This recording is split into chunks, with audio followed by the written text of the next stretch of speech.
Bem, irmãos, vamos meditar agora na palavra de Deus. Eu quero ler um texto introduzindo a mensagem hoje, que são palavras do evangelista Mateus, quando ele escreve no capítulo 6, apenas o versículo de número 22. Olha o que diz Mateus: são os olhos a lâmpada do corpo. Se os teus olhos forem bons, todo o teu corpo será luminoso. Mateus 6, 22, esta é a palavra de Deus, a palavra do Senhor. Bem, nós vivemos um tempo onde as pessoas elas têm tido a possibilidade de olhar, ver e enxergar tudo aquilo que está acontecendo ao seu redor ou também no mundo.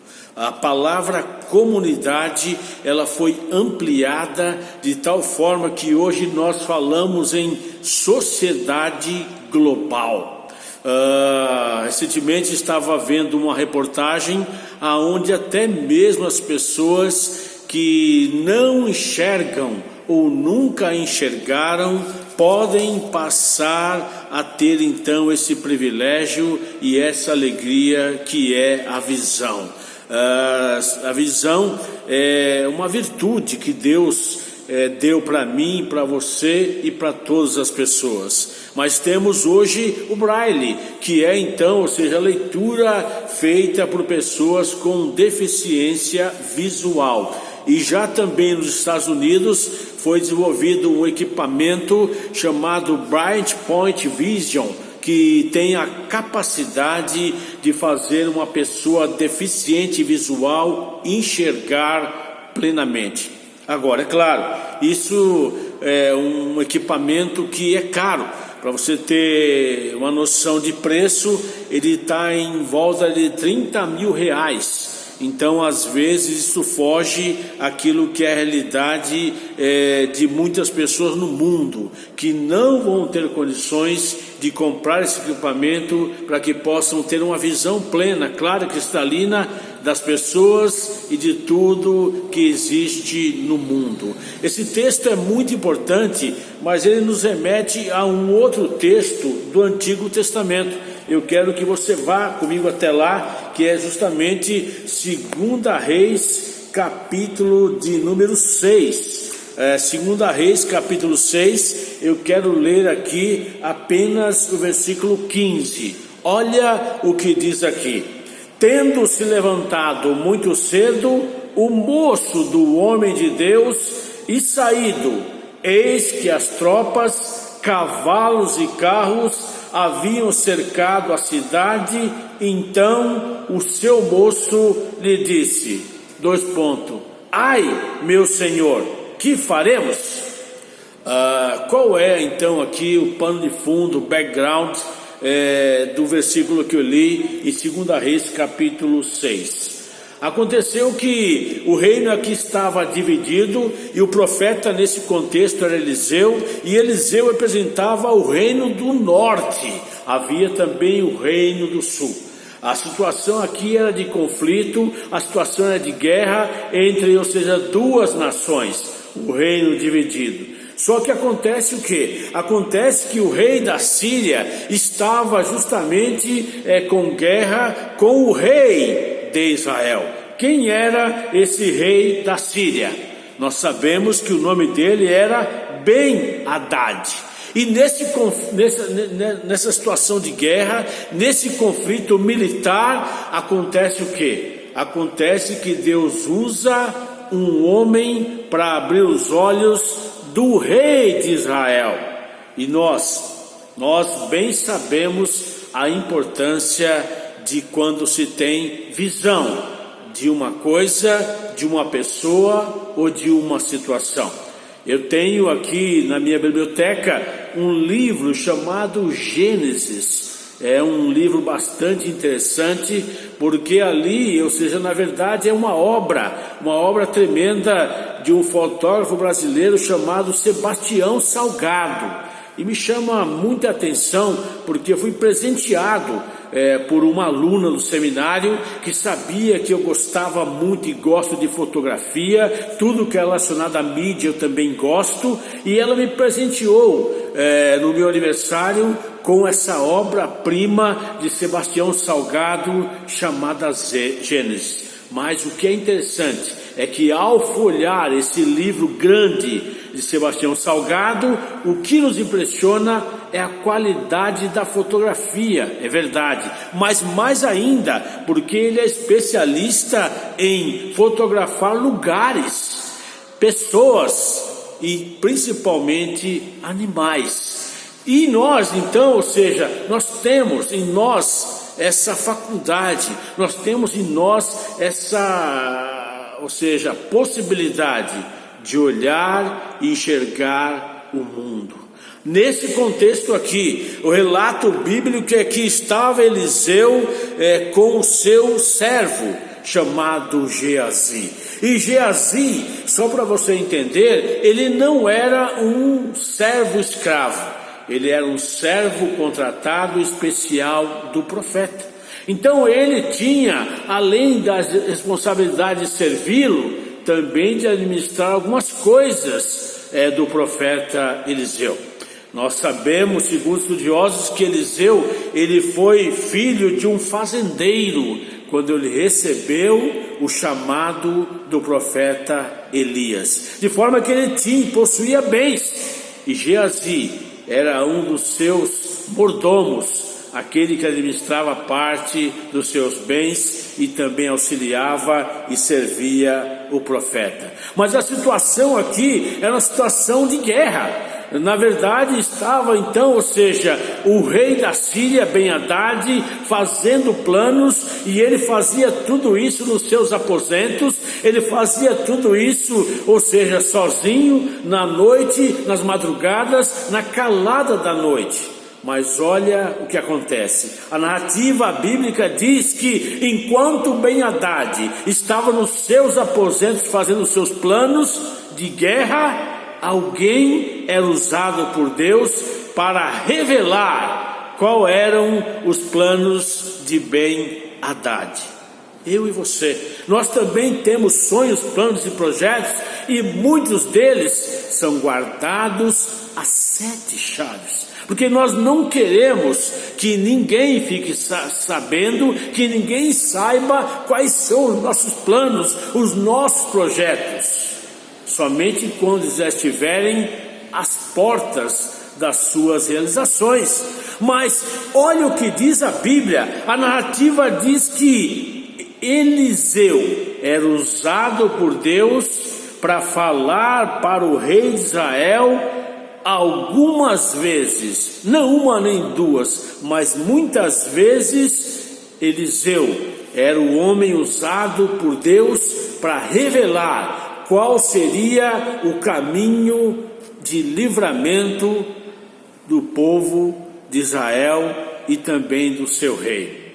Volta e meia nós temos a plena convicção que Deus usa a minha e a sua vida para abrir os olhos de pessoas que convivem e moram conosco. Há algumas pessoas hoje que olham e só veem desgraças, olham e só enxergam catástrofes. Há pessoas que olham e só veem destruição. Se tem uma coisa que é marca do meu ministério e da minha pessoa, é uma coisa chamada otimismo. Eu sou muito otimista. Então eu quero dizer para você que Deus, Ele vai criar situações, vai autorizar outras, para que pessoas sejam usadas por Deus para nos mostrar o caminho do triunfo, o caminho da vitória em meio a uma grande guerra. O texto lido aqui diz então que Geazi chega ao profeta e fala: olha, nós estamos cercados. Ele sai de manhã, ele olha para os montes e ele vê o morro completamente lotado, ou seja, dos seus cavaleiros, os valentes e guerreiros do rei Ben-Hadad. Mas olha qual é a atitude de um homem de Deus. Um homem de Deus, ele não vê as coisas sobre a ótica, sobre o prisma humano, mas sim, ele tem sempre uma visão guiada pelo próprio Deus. Olha qual foi a resposta do profeta a Geazi, o seu servo. Ele disse: não temas, porque mais são os que estão conosco do que os que estão com eles. Como que o profeta pôde dizer isso? Na verdade, eram dois. Era então o profeta Eliseu e Geazi e uma grande multidão, ou seja, de guerreiros, fortemente e belicamente muito bem armados. Mas como pôde ele dizer ao seu servo que eles estavam em maioria? Bem, essa é a resposta que não quer calar. Por quê? Porque na verdade a visão do profeta aqui não era para a dificuldade, não era para o problema. Assim como disse Davi, certa feita no Salmo 121. A Bíblia diz que Davi, olhando, ou seja, para os seus opositores, olhando para aqueles que o perseguiam, ele disse: eu elevo os meus olhos para o monte e pergunto: da onde me virá o socorro? Então Davi também, numa situação de dificuldade, uma situação, ou seja, de antessala da morte, ele também teve essa mesma visão de Geazi. Mas o profeta, ele tem um olhar direcionado por Deus. Ele tem um olhar, ou seja, que entre aspas, o olhar do próprio Deus Altíssimo, Deus Todo-Poderoso. É claro, pastor, eu sei que Deus não tem mãos, Deus não tem boca, Deus não tem ouvidos, Deus não tem olhos, porque tudo isso são figuras de linguagem, porque nosso Deus é Espírito. Mas essa é uma forma que Deus usa para que a gente possa entender que Deus está vendo tudo que acontece na minha, na sua vida e acontece no mundo. Então a palavra que o profeta diz ao seu servo Geazi é a mesma que eu repito hoje: não temas, não tenha medo, não entre em pânico. Olha o que diz a Bíblia diz que o profeta orou ao Senhor e disse: Senhor, eu peço-te que te abra os olhos para que o meu servo veja. Aleluia. Essa deve ser a minha, essa deve ser a sua oração diante de uma situação de guerra. Nós estamos hoje vivendo no mundo, a pandemia é também uma situação de guerra, mas nós não podemos, ou seja, desanimar. Não, jamais. Nós também não podemos ser pessimistas, olhar e só ver, ou seja, morte e destruição. Não. Mesmo durante uma crise viral, como estamos vivendo no mundo hoje, nós temos que olhar e procurar enxergar coisas boas. Tudo isso, o isolamento social, lockdown em alguns países, isso não pode tirar a minha alegria, abalar a tua fé e nos tirar a paz. Não, nós não podemos ter uma visão terrena, a nossa visão deve ser celestial. Alguém já disse o seguinte: para nós vermos muitas coisas, é preciso despregar os nossos olhos do nosso ego. Nietzsche disse isso, é verdade. Muitas vezes nós ficamos e temos dificuldades em não ver as coisas boas em meio ao caos por causa disso. Porque estamos mais preocupados com os nossos negócios, estamos mais preocupados com nós mesmos, quando na verdade nós devemos olhar para as circunstâncias pelos olhos e pela ótica de Deus. Nós não podemos. Nós não podemos ser como os porcos. Por quê? Porque os porcos só olham para baixo, os porcos só olham para a lama. Nós temos que olhar para cima. A nossa ajuda e o nosso auxílio só pode vir do alto. Olha o que diz o profeta. Ele ora pedindo que Deus abra os olhos de Geazi. Talvez você não entenda por que ele fez essa oração. Eliseu conhecia muito bem o coração de Geazi. Eliseu conhecia muito bem quem estava diante dele o servindo durante esses anos. Porque mais para frente, você pode ler o texto em contexto, você vai ver que Geazi, ele cometeu pecado por causa dos seus olhos. O relato bíblico diz que ele teve olhos altivos, ou seja, ele foi cobiçoso, ele foi um homem que, ou seja, dentro do seu coração, tomou conta dele uma coisa chamada inveja. O resultado foi lepra para ele e para toda a sua parentela, a sua família, e todos morreram. Então, ou seja, estava o profeta aqui dizendo: Senhor, abre os olhos do meu servo, abre os olhos do meu servo, porque o profeta já sabia o que no futuro aconteceria ao seu servo Geazi. Mas nesse contexto, olha o que diz a Bíblia. A Bíblia diz que a oração do profeta foi ouvida, a oração dele foi respondida e correspondida de tal forma que olha o que diz a Bíblia: o Senhor abriu os olhos do moço e ele viu que o monte estava cheio de cavalos e carros de fogo ao redor dele e ao redor do profeta Eliseu. Louvado seja Deus. O que nós precisamos hoje é isso, de ter essa visão. E a minha oração é que o Senhor abra os meus e os seus olhos, para que a gente possa ver a solução, para que a gente possa tirar os nossos olhos tão somente das estatísticas, dos prognósticos. Ou seja, as pessoas estão agora preocupadas na curva das estatísticas, quando na verdade o nosso olhar tem que ser direcionado para o alto. O mesmo Davi disse: olha, eleva os meus olhos para o alto, da onde me virá o socorro? Davi diz: o meu socorro vem de Deus, o Criador do céu e do mar e de tudo que neles há. Nós temos, portanto, o que? A possibilidade de olhar para essa situação que estamos vivendo, essa grande luta que estamos enfrentando, e sairmos vencedores. Eu digo para você, isso passará.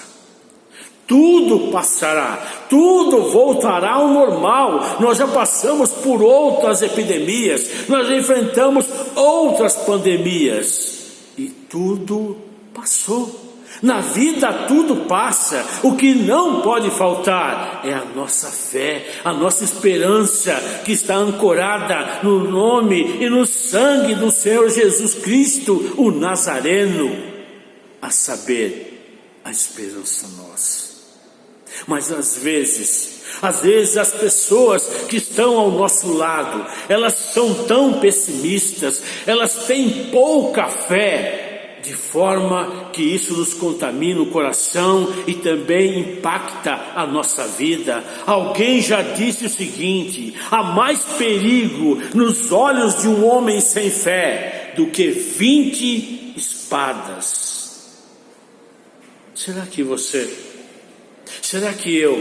nós temos olhado para o mundo, nós temos olhado para tudo que tem acontecido? Qual tem sido o impacto disso na minha e na sua vida? Qual tem sido a minha e a sua reação?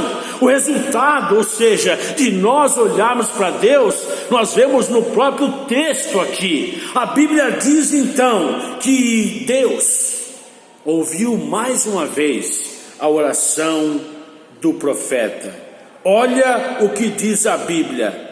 O profeta orou dizendo: Senhor, eu peço-te, fere agora de cegueira esses homens E os homens foram para o caminho e acabaram chegando, guiados por Deus, a Samaria.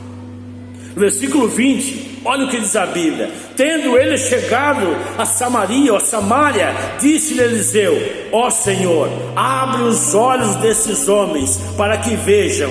Abriu-lhes o Senhor os olhos, e eis que viram que estavam no meio de Samaria. Quando o rei de Israel os viu, perguntou a Eliseu: eu devo feri-los? Meu pai? Respondeu ele: não ferirás.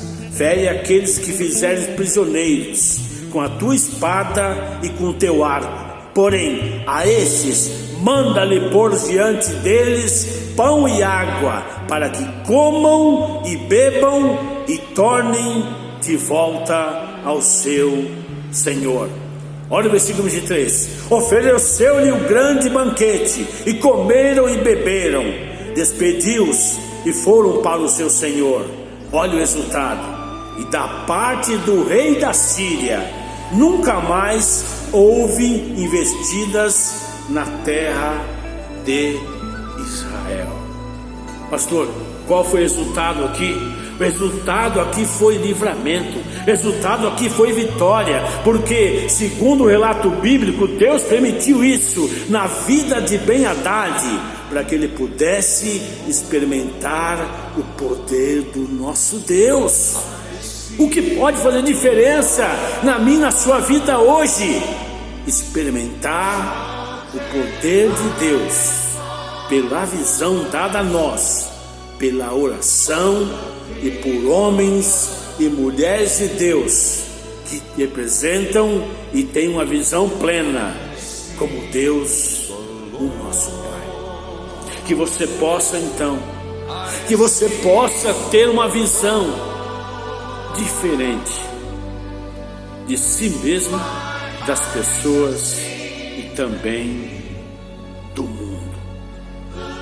Deus do céu, Ele olha para mim e para você hoje e sabe qual é a sua necessidade, sabe qual é a sua dificuldade, e eu creio que Ele é poderoso para dizer, como disse o apóstolo Paulo, poderoso para fazer infinitamente mais daquilo que pensamos ou daquilo que pedimos. Bem, o desejo do meu coração é que essa palavra ela tenha sido bênção para a tua vida, e que você possa então ter uma semana vitoriosa em nome de Jesus. Deus abençoe.